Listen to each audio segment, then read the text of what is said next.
আমাদের যিনি প্রধান উপদেষ্টা আছেন উনি আগামীকাল রংপুরে যাবেন আবু সাইদের পরিবারের সাথে দেখা করতে, সাথে আমাদের দুজন যে ছাত্র প্রতিনিধি আছে, শিক্ষার্থী প্রতিনিধি, তারাও যাচ্ছেন। আমরা আইন শৃঙ্খলা পরিস্থিতি নিয়ে বেশ সময় ধরে আলোচনা করেছি।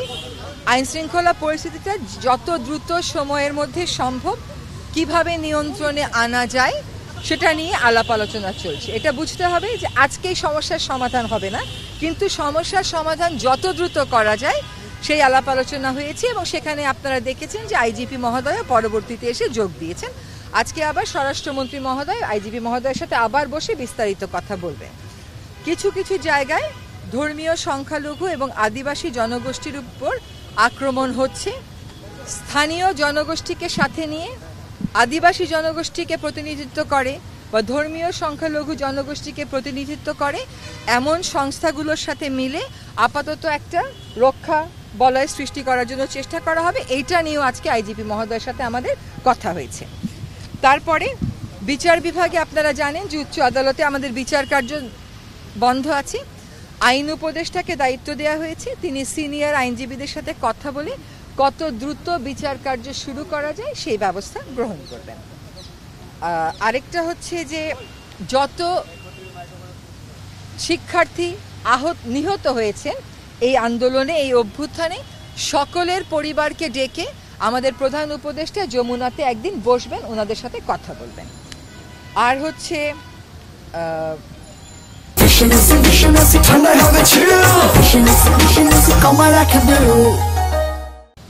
যারা আহত হয়েছে তাদেরকে চিকিৎসার সুব্যবস্থা করারও একটা সিদ্ধান্ত হয়েছে এবং যারা এখনো ধরেন আমরা জানছি না যে এই অভ্যুত্থানেই তারা আহত হয়েছে, তারাও তাদের তথ্য দিলে তাদেরকে সেই সাহায্যটা করা হবে। অনেক হয়রানিমূলক মামলা হয়েছে যারা আন্দোলন করেছে তাদের বিরুদ্ধে, আর এর আগেও অনেক হয়রানিমূলক রাজনৈতিক মামলা হয়েছে। সেই হয়রানিমূলক মামলাগুলো কি করে বন্ধ করা যায় সেটার জন্য ব্যবস্থা গ্রহণ করার সিদ্ধান্ত হয়েছে। কিছু কিছু আইন আছে যেটা আপনারাও ভুক্তভোগী, যেমন ICT act, digital security act, এখন আবার সাইবার সিকিউরিটি অ্যাক্ট। তো আইসিটি আর ডিজিটাল সিকিউরিটি অ্যাক্ট বাতিল হলেও ওগুলোর অধীনে অনেকের শাস্তি হয়েছে বা অনেকে জেলে আছে, অনেকের বিরুদ্ধে মামলা চলছে। হয়রানিমূলক মামলার মধ্যে ওই মামলাগুলো আনা হবে এবং কিভাবে পরিবর্তনটা আনলে এই আইনগুলো আর স্বাধীন মত প্রকাশের বিরুদ্ধে ব্যবহৃত হতে পারবে না বা বিরোধী মত দমনে ব্যবহৃত হতে পারবে না সেটা নিয়েও পরবর্তীতে আলাপ আলোচনা করা হবে। শিক্ষা প্রতিষ্ঠান বলা হচ্ছে, শিক্ষা প্রতিষ্ঠানও যত দ্রুত সম্ভব খুলে দিতে হবে। আপনারা জানেন যে এখনও রাস্তায় কিন্তু ট্রাফিক পুলিশ নেই, শিক্ষার্থীরা রাস্তা ম্যানেজমেন্ট করছে। সেরকম প্রেক্ষিতে আমরা বলতে পারিনি যে আমরা কালই খুলে দেব, কিন্তু শিক্ষক সমাজের সাথে আলোচনা করা হবে, করে শিক্ষার পরিবেশ ফিরিয়ে এনে এবং আইন শৃঙ্খলা পরিস্থিতির সাথে সামঞ্জস্য রেখে যত দ্রুত সম্ভব শিক্ষা প্রতিষ্ঠান খুলে দেওয়ার চেষ্টা করা হবে। সকল মন্ত্রণালয়ে আমরা যারা দায়িত্ব নিয়েছি, আমাদের সকল মন্ত্রণালয় আমরা যারা দায়িত্বে থাকব, আমাদের সাথে কাজ পরিচালনার ক্ষেত্রে শিক্ষার্থীরা সম্পৃক্ত থাকবেন। কিভাবে তারা সম্পৃক্ত থাকবেন, এটার কাঠামো কি হবে, এটা আমরা পরবর্তীতে চিন্তা করব। আরেকটা হচ্ছে সকল সেক্টরে রিফর্ম নিয়ে আমরা খুব কথা বলি যে এইভাবে চলে না, এইভাবে চলতে পারে না, সিস্টেমটাকে আমাদের বদলাতে হবে।